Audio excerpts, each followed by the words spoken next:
Hey everybody, welcome to another episode of the Unstoppable Podcast with Ralph Graves Jr. And I am Ralph Graves Jr. Today's guest is Shannon Morales. She is the CEO, the president of Trabaja. You guys are going to want to hear this. You want to learn all about who she is and what she's doing. Welcome to the show, Shannon. Thanks for being on.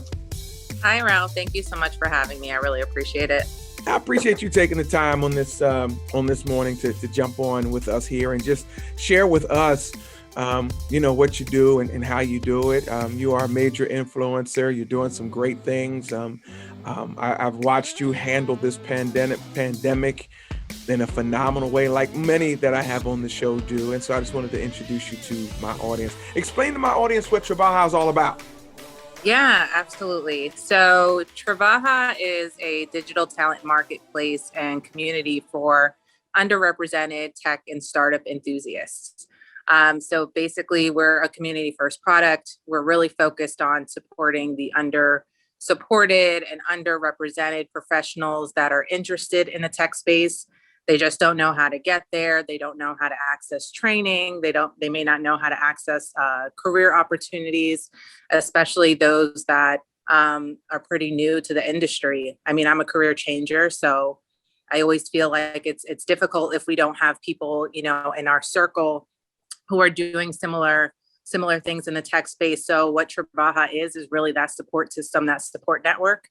I think a lot of underrepresented communities, especially people of color, we don't always have the access and resources necessary to get from point A to point B. And me being a single mom, as well as a first gen, as well as the only child, all of these things played into why I felt like creating a community first product made sense. And that's what Trabaja is. Well, that's awesome. Now, how long has Trabaja been around? So I've been working in the future of workspace since 2017. Wow. After I experienced unconscious bias in the workplace, I started to work on diversity recruiting as a side hustle. Yeah. But in February of 2020, I felt like I needed to do more. Like I was doing these one-on-one contracts and placing people, one person to one job. But I felt like I could do more, by creating a community. How can I impact more lives faster and create a business model that would scale? And in February of 2020, I transitioned what the business was and into what it is today. So I want to say this new business model has been live since we launched the new product July of 2020. Wow. Mm-hmm. That's awesome. We're going to talk about the product. We're going to talk about that, but I want to talk about you because it's the Unstoppable Podcast, and you made some career changes. You said it. Yeah, I changed careers, and that's difficult to do, especially when you're grooving, you're making the money, you're doing it, but that you're not. There's so much more to it than this. So much more to me than this. While doing that, talk to us about one of the great. What did you do before I even ask my next question? I worked in finance. I was a finance professional. I worked in financial planning and analytics for pharmaceutical companies. Okay. Mm-hmm. All right. And so you decided, listen, I just so much more to me, so much more to this thing that I got to contribute. And you walked out of there. What was the greatest lesson that you learned during that transition? What did you learn about yourself? Did you develop, or did you find a new strength that you didn't know you had? Tell us about that. Yeah. So I will say, being in the finance industry, I learned a lot about business, and I learned a lot about myself, like you said. And the reason why I transitioned, just a little bit about that background, but the reason why I transitioned from finance into, more entrepreneurship and tech space was because I was in white male dominated industry. Sure. I was working really, really hard. It took a lot to even get my foot in the door in that finance industry. And once I was there, I felt like all they wanted to do was see me at this one level all the time, not to advance or not to, be seen as anyone doing anything, dynamic in the space. So with that being said, I just felt like there's more to me. Like you were alluding to, there's more. I can do better. And I had enough. I didn't know, what was going to happen. I didn't know what I was going to do. Yeah. So I started the business as a side hustle. And then I realized that it didn't matter, what opportunity I went to within a corporate setting in finance.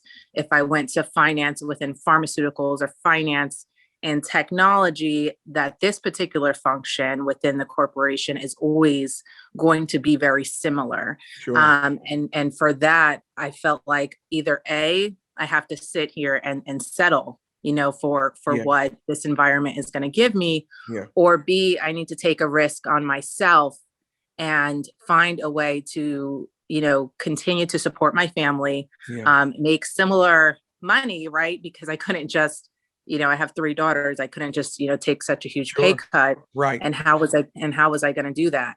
Right.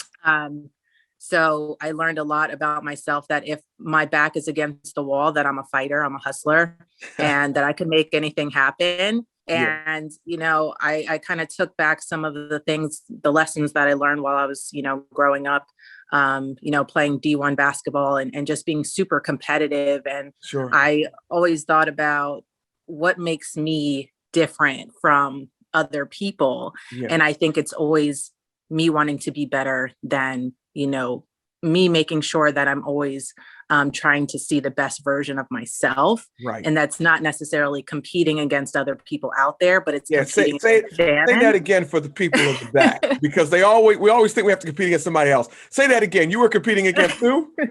Myself. That's right. Competing against myself.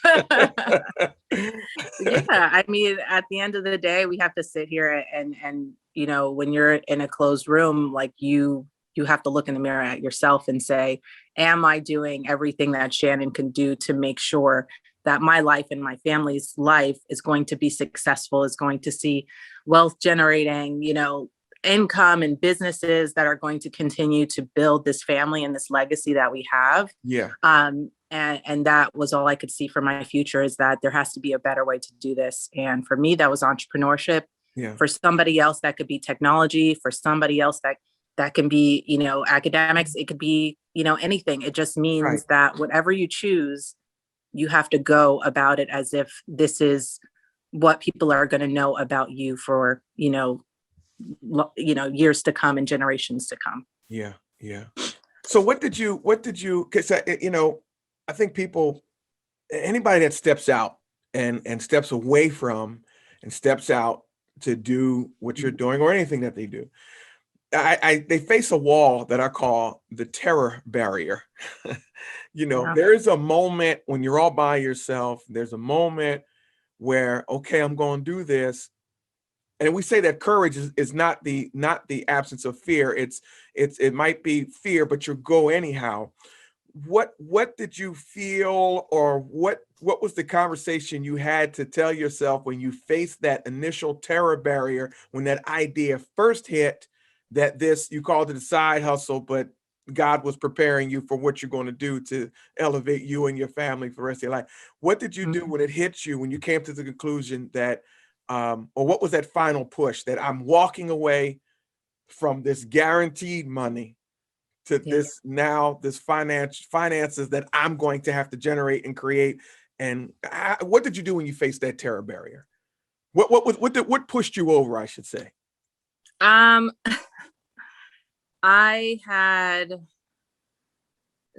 2 moments, and one moment was when I was in that finance role, and I went a whole year because they had promised me tuition reimbursement. So I took a pay cut to work for this new company that was promising tuition reimbursement so I can get my graduate degree. I had this whole list of what my life was going to look like: graduate college, work in finance, get a graduate degree. My life was set up in my head. And so I worked for this company so that they can pay for my graduate degree. So I did everything I could possibly do to make sure that I was going to get a good performance review at the end of the year. I created an internal cohort that they still use today, and all of these different things that I created within their organization. At the end of the year, the boss told me that I did not have successful year, and that also the cohort I created wasn't underneath finance, so it wasn't included, Wow. as Yeah. exceeding, something. And I was like, well, Right. I did exceed because I went out, I did something above and beyond. I don't understand how that's not included. But what I realized is that he didn't want to see me succeed. So it didn't matter what I did Right. for that company. I was still not, it was still not going to be enough. Sure. And so I quit. I quit, and I didn't have any backup plan, but I just knew I couldn't be there. Right. I went through a couple of months of depression. I was extremely depressed. I don't even think I left my room very much. I felt like I failed myself. I felt like I failed my family. Yeah. And it took some time for me to get over that. And then I said, I'm just going to get up and I'm going to work for another company that's going to pay me more. I realized that wasn't the problem. It didn't matter what company I worked for, right? Yeah. It's the leadership, it's the people, it's how they see you. And I reached a breaking point in 2019 when I decided to transition into an innovation manager role. Okay. They paid me a lot of money. I was making six figures, really good money, but they didn't give me any good work, right? They Right. gave me some really low level like type of work, right? And I was just like, but this is not an indicator of like what my job is. Like, you brought me in to do this job, you paid me all this money, Yeah. but you still don't value me. Like, you still Right. don't see Right. me. Sure. You don't. So I just realized it wasn't enough. Like, it's not the money, it's not the title, it's, do you truly value me as a person and what Yeah. I bring to this table? And I realized that they didn't. Now I'm sure that not everyone's like that. And, we like to be optimistic about who we work for, but at the end of the day, sometimes it just is what it is. Yeah. And I realized that I couldn't settle for that, Yeah. that if I'd rather take a pay cut and work for myself Yeah. and spend 18-hour days hustling for myself Sure. and for my family than hustle for somebody else that didn't value me. Sure. Sure. So those were my two breaking points. And I haven't looked back since. And 2020 was my first full year of self-employment. Probably one of the hardest years that anybody could possibly ask to be self-employed. Yeah. But obviously I didn't take that into account, that we were going to, be in a pandemic and a lockdown and Right. everything else like that. But I will say what I used was the opportunity that Yeah. everybody was in the house, Yeah. that we got unemployment, that we were getting these stipends, and Yeah. that I was like, if I had to do, take this risk at any time, this is probably the best time that I could possibly take this risk. Yeah. It was an opportunity. I saw it as an opportunity that I only have this little bit amount of time, that we have this pandemic and everyone's going through these struggles, that the government is actually giving us supplemental income Yeah. to allow us to stay home.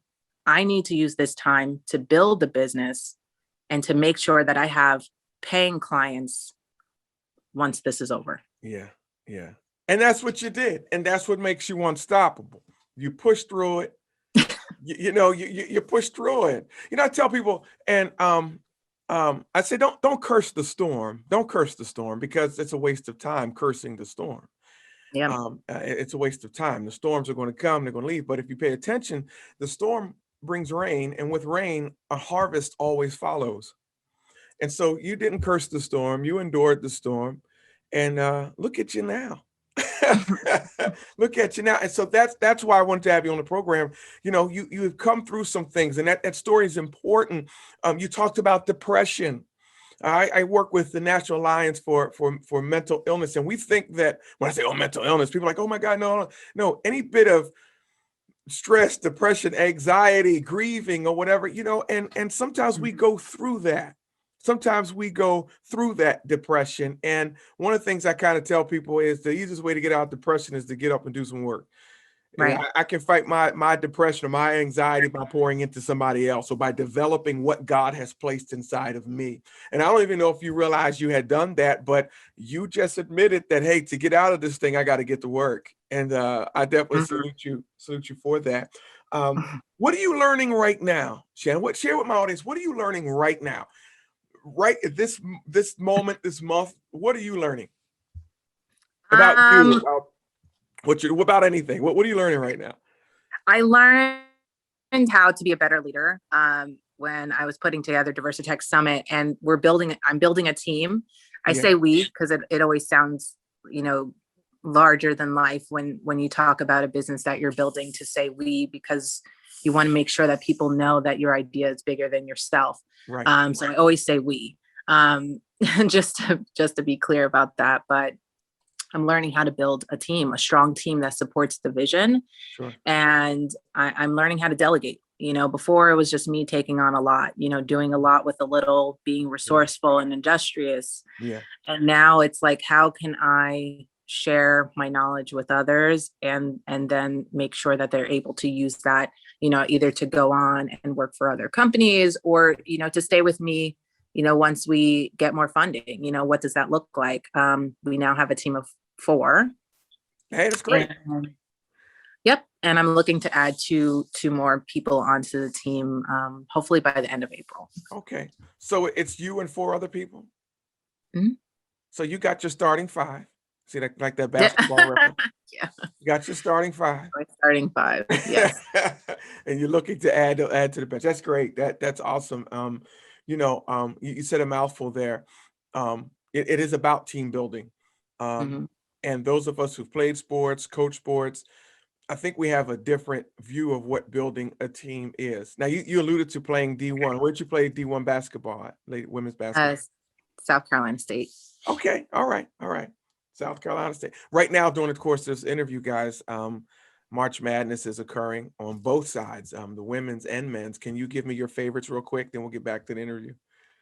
Villanova and Okay. Drexel. I don't know. Did Villanova make it? Because I'm in I'm near the Philadelphia region. Is that the women or men's Villanova? The men's. I believe Villanova did progress forward. And then Drexel, I think for the women's, this is one of their first times making it this far. So I'm super excited about that. I did go there for a couple of MBA courses. So I'm super excited to see the women progress too. Well, very good. Very good. Mm-hmm. I think I want Villanova. I'm also in the Philadelphia area. But the Gonzaga team, they're undefeated. So you know, there's been upsets before. So yes, but we'll see. There's been upsets before. How has failure shaped your life? Think about a failure, whether it's in basketball, whether it's in business, whether just in life. How has failure shaped your life? We all fail on some things and it shapes us. So how has failure shaped your life? Yeah, I think the difference between those who take the risks and go into entrepreneurship and those who, you know, not is this just being like risk and risk adverse, right? Can you accept the fact that sometimes you're going to have those failures, but what you do with those failures that I guess differentiates those from the ones that succeed in entrepreneurship and ambiguous careers and those that don't. Some people can't accept the fact that they're not always winning. And that's just not realistic in life. Like, you know, I think you said it before, there's obstacles, there's struggles, but it's how your mentality deals with those failures is what allows you to succeed and allows you to push forward. I think all of the failures that I've had in the past, every single one, I started to look at them differently. Like, how, yes, I didn't do well in finance, but is it because of something else? And how can I use that or use what I learned to continue to push forward? And hey, those first 2 hires I made, they didn't work out well. So I have to ponder them. Right. What can I do better in the future to make sure I build a stronger team? So it's all about those lessons. And I always tell people to fail fast, but fail forward. Very good. So talk to us about this summit. Now, by the time we hear this, the summit would have come and gone, because the summit's in 48 hours. But tell us about the summit. And then I want to ask, is there a way that the summit will be on demand? Can we still go see it? Can this audience still go get it some sort of way? Tell us about the summit. Yeah, absolutely. So the summit, Diverse Tech Summit, is a 3-day virtual experience and career fair. It's really a way. Tech Summit. Okay. Diverse Tech Summit. Yes. Diverse Tech Summit. Okay. Very good. It's a way for us to pull everything that we've been doing all year to pull it into one virtual experience. So it's a 3-day event with a theme: be the first, be different, be brave. Day one is all about being the first. You know, if you're a career changer, you're new to tech, it's about learning about UX, UI. You can join a boot camp, you know, a technology boot camp, and some other things. Day two is all about influential speakers, diverse leaders, and just leaders in their industry and verticals. And day three is all about that career fair. It's in virtual reality, super, really, really technical platform that's just really awesome to play around with. It's kind of like The Sims, but it's bringing back that face-to-face experience that you kind of miss when you're going to conferences and networking events. Sure. It will be, we are going to stream it live on YouTube, and we will also have like on-demand videos on Diversitech Summit.trabaja.co on our website. Spell Trabaja for us, please. Tribaja. We combine the word tribe and Trabaja, which means to work. Yep. .co, ladies and gentlemen. .co. Yes. .co. If you have no idea about tech, you have but you listen, you know you need it. It's not going anywhere. Right. This is the place where you need to be. Now, should someone be intimidated if they have no idea? They don't understand the language. They don't understand, but they know they need it. Like, okay, hey, I'm a photographer. I want to get my business out there, or whatever the case may be. Mhm. Is this summit something for them, or will it just be, will they be able to understand the language for the novice who's coming in and doesn't know anything?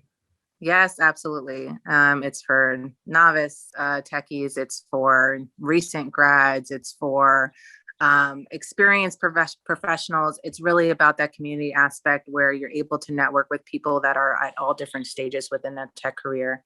You can meet a friend and ask questions. You can learn something new. And I feel like I'm still pretty new in the tech space. You know, I'm not a technical tech person. You know, I don't know how to code. And I think that that's something that people should understand, is that you don't need to be technical in order to have a career in tech. Wow. Okay. Very good. How can my audience find you? Where can they follow you? Is there a website? Tell us, is Instagram, Twitter, where are you? How can they find you, Shannon? Yep. So you can find me at IG at The Social Professional. I'm also on Clubhouse at Shannon Morales, and LinkedIn. So Shannon Morales, CEO and founder of Trabaja. And you guys can send her questions about tech. By the time you hear this, the summit would have taken place, but find out how to get it on demand. Find out how to work with Shannon and her team, and allow them to teach you how to elevate your business, elevate what you're doing. Shannon, thank you for being so unstoppable. Thank you for being on this program. Really appreciate you coming in. Thank you. So thank you for being here. Guys, Shannon Morales, Instagram, LinkedIn, where else? LinkedIn, Clubhouse. Yeah. Clubhouse. And soon, Fireside, but we'll talk about that. Okay. Absolutely. Yeah, we'll talk about that. Guys, thank you for watching the program, listening to the program, whatever platform you're on. Guys, if you have not, I encourage you, ralphgravesjr.com/community. Become part of the unstoppable community. $10 a month. I'm posting videos and questions and journals, and we're having a great time. We're growing together. I don't want you guys to miss out. And then if you want to go further, ralphgravesjr.com/apply. Apply for the Gulfstream Way. 90 days of intense coaching and training that will change the course of your life. So there's two things you can join: the Unstoppable Community or the Gulfstream Way. Join them, you get access to my calendar, and we can sit down and we can have conversation and just let's just be unstoppable together. So guys, thanks for listening. Thanks for watching. If you're watching on YouTube Live, and I'll see you guys again next week. God bless you. God bless you. God bless you.